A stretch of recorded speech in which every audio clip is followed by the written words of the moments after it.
ओम शांति। दादी के संग तो बहुत भाग्य था, जो अनेक प्रकार के अनुभव रहे, परंतु एक विशेष अनुभव आप सभी को भी यही रहा होगा कि जब दादी को देखते थे तो किसकी याद आती थी? बाबा की ही याद आती थी। और एक बार जब दादी लंदन में आई थी तो दादी ने बड़े प्यार से हम सबको कहा कि जब मैं आप लोगों से मिलती हूँ, आप मुझे नहीं देखते हो, आप बाबा को ही देखते हो। और मुझे भी बड़ी खुशी होती है कि आप मुझे नहीं देखते, बाबा को ही देखते। कहने का मतलब दादी की इतनी नम्रता, जो दादी अपने को गायब कर लेती थी।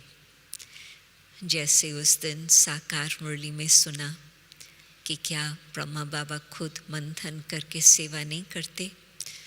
बाबा को तो बहुत अनुभव है, बाबा भी कई बातें बता रहे हैं, परंतु बाबा सदा यही कहते थे, मुझे नहीं देखो, बाबा को ही देखो।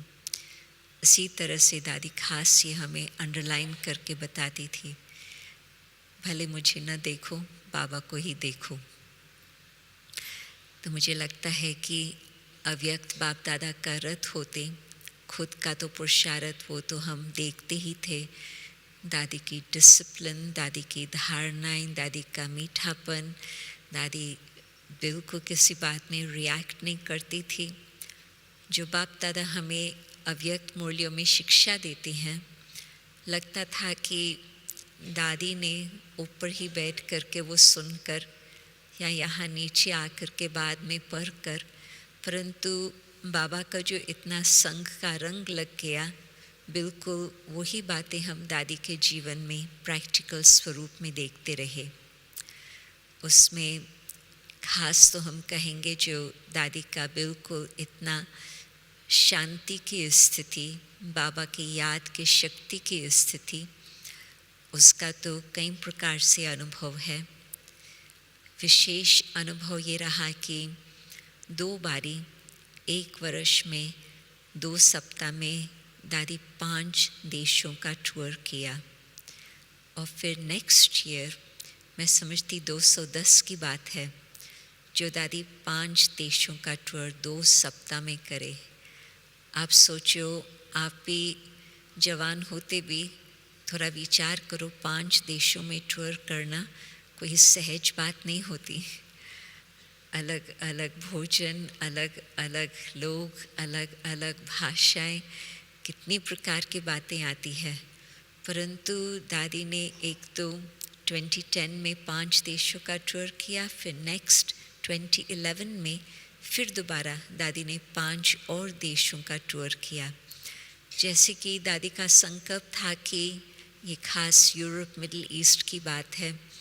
दादी को संकल्प था कि जहाँ पर बाबा के स्थान बने हुए हैं, वहाँ मैं पाँव रख कर के उन आत्माओं को मैं उन्हों की सेवा करूं, अथवा उन्हों को मैं नज़दीकपन से अनुभव कराऊं अथवा भाषण दूं।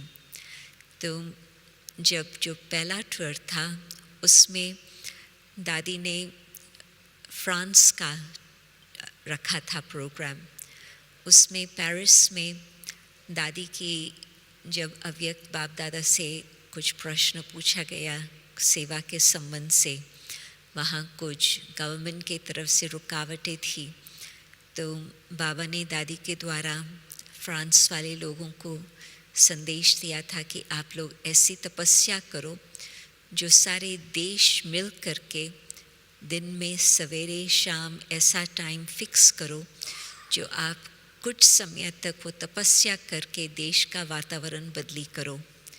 और प्रैक्टिकल 6 मास के अंदर ऐसा वातावरण चेंज हो गया, जो ब्रह्मा कुमारीज का पहले कार्य हम लोगों को वहाँ हॉल लेना ही संभव नहीं था, क्योंकि कुछ ऐसे कायदे कानून बन गए थे।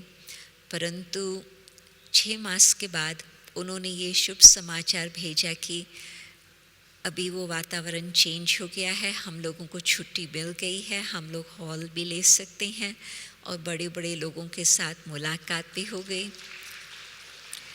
तो दादी इतना क्लियर इंस्ट्रूमेंट थी, जो दादी के द्वारा जो संदेश आता था, यदि कोई एक्यूरेट उसकी पालना करे वो जादू का खेल हो जाता था। तो दादी को भी फिर उन्होंने तो नेचुरली दादी को निमंत्रण दिया आने का, तो दादी भी बहुत प्यार से बहुत खुशी से वहाँ चली। और वहाँ पर इतना बहुत बड़ी संख्या थी विदेश के हिसाब से, यहाँ तो और 0 ऐड करो तो कहेंगे बड़ी संख्या है, वहाँ तो करीब 300 की संख्या थी। सारे फ्रांस के ब्राह्मण और आजू बाजू के देशों के भी ब्राह्मण पहुँच गए थे। तो वो छोड़े ही नहीं दादी को। लास्ट दिन भी दादी का क्लास पूरा हुआ तो भी कुछ न कुछ, कोई डांस करे, कोई गीत गाए, मतलब ऐसे उन्होंने अपने उमंग से ऐसे रखा टाइम टेबल, जो दादी लास्ट मिनट के लिए एयरपोर्ट पर निकली। और बाय चांस उस दिन बहुत ज़बरदस्त भीड़ थी रोड पर, ट्रैफिक इतना जैम था। तो वैसे तो नॉर्मल हिसाब से तो दादी का एयरपोर्ट पर आना और सीधा चले जाना, परंतु उस दिन मुझे भी याद नहीं है क्या कारण बना, परंतु टिकट का कुछ नीचे ऊपर था, तो उन्होंने थोड़ा टाइम लगा लिया।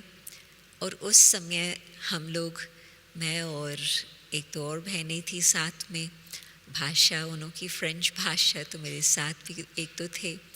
तो हम लोग एक स्थान से दूसरे स्थान, दूसरे स्थान से तीसरे स्थान, हम लोग भाग कर दौड़ करते रहे, टिकट्स का देखना करना। और मैं बीच बीच में फिर दादी के पास चक्कर लगाती थी, तो मैंने देखा कि दादी बहुत प्यार से, सारा ग्रुप पट पर बैठा था वहाँ एयरपोर्ट पर ही, और दादी दृष्टि दे रही है, थोड़े थोड़े शब्दों में उन्हों को इंग्लिश में बोल भी रही है, बाबा की बातें कुछ सुना रही है, तो वो भी मौज कर रहे थे, दादी भी बड़े प्यार से उन्हों को बहला रही थी। उस बीच में जब तक हमारी टिकट का कुछ इंतज़ाम हो, फिर हम लोगों को संदेश मिला कि जो दो बहनें लंदन की है, मैं और एक और बहन थी, उन्हों को तो जाने का हो सकता है, दादी और नीलू बहन को नहीं मिल सकता, तो हम उनको छोड़ के कैसे जाएं पेरिस के एयरपोर्ट पर। तो हम लोगों ने भी वो चेंज करा लिया, ठीक है। और फिर बाय चांस, नहीं तो उसी दूसरे इटली में जाना था, और इटली में भी कोई मेन सेंटर पर नहीं है, एक और छोटा शहर है, क्योंकि फिर जाना था रिट्रीट प्लेस पर। तो वहाँ पर जो फ़्लाइट थी उसके बाद मैंने सोचा शायद दूसरे दिन ही फ़्लाइट होंगी, परंतु प्रकृति जीत दादी, तो 1.5 घंटे के बाद दूसरी फ़्लाइट थी। तो बिल्कुल आराम से वो हम पकड़ सकते थे, एयरपोर्ट पर तो बैठे ही थे। तो फिर मैंने देखा कि वो जो टाइम बीता दादी का एयरपोर्ट पर, दादी के चेहरे पर 1 सेकंड भी कुछ फ़र्क आए बिल्कुल ही नहीं। नहीं तो बीच बीच में कोई सोच सकता है, बताओ क्या हो रहा है, क्यों नहीं जा रहे हैं, बताओ तो सही। तो हम बीच में चक्कर लगाती रही और थोड़ा थोड़ा बताती रही, परंतु दादी के चेहरे पर कुछ फ़र्क नहीं आया। दादी मुस्कुराते शांत स्वरूप। आप सोचो आपका फ़्लाइट मिस हो जाए, आपकी क्या उथल पाथल होगी मन में, परंतु दादी ऐसे शांत, जो सब बातें ठीक भी हो गई, टिकट्स का प्रबंध भी हो गया। और फिर हमने सोचा कि वैसे तो था कि हम वहाँ जाकर के भोजन करेंगे, फिर उन्होंने पेरिस में जल्दी जल्दी कुछ प्रबंध करके दादी के लिए भेज दिया, हम सब के लिए भी। तो दादी ने इतना प्यार से सबके साथ पिकनिक करके, भोजन करके, फिर सभी को छुट्टी दी। फिर मैं समझती हूँ दादी का करीब 3 घंटा उस दिन एयरपोर्ट पर था, तो दादी कहती थी कोई हर्जा नहीं, कोई हर्जा नहीं। मुझे भी थोड़ा फिक्र हो गया। दादी कहे नहीं तुम सोचो नहीं, इन्हों को ये एक्स्ट्रा पालना मिलने वाली थी। तो हर बात में पॉजिटिव सोचना, ये भी दादी का आप लोगों ने सुना भी होगा, देखा भी होगा, परंतु ये बहुत बड़ी अंडरलाइन हो गई। परंतु दादी के शांति की स्थिति का मैंने देखा कि किसी बात में, टिकट की तो चलो एक बात है, शायद उसी समय या दूसरी सेकंड टूर में हम लोग थे टर्की में, और टर्की में एक माता थी जिसका बहुत सुंदर मकान था एक छोटे से आइलैंड पर, और वो चाहती थी कि दादी को मैं अपनी बोट में वहाँ लेके चलूँ और वहाँ मैं अपने फ्रेंड्स के साथ दादी की मुलाकात करूँ। तो वो उसकी पर्सनालिटी भी विशेष थी उस माता की, तो दादी ने प्यार से स्वीकार किया था। तो हम लोग बोट में चढ़े, छोटा सा ही बोट था, मीन्स 10 लोगों का, 10 से ज़्यादा नहीं। तो हम लोग सब उसमें आ गए जो भी नज़दीक वाले थे, तो और माता भी साथ में थी।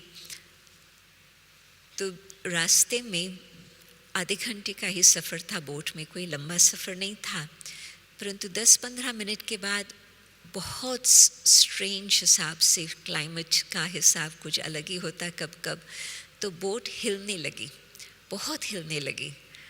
तो नीलू बहन और हम दादी को देखें, दादी ठीक है, क्योंकि बोट इतना हिलना कोई सिंपल बात नहीं है, परंतु दादी बिल्कुल शांति में, बिल्कुल अपनी स्थिति में निसंकल्प, और करीब 10 मिनट तक ये खेल चला प्रकृति का, जैसे हम लोगों को दिखाने के लिए कि दादी फिजिकल प्रकृति जीत भी है।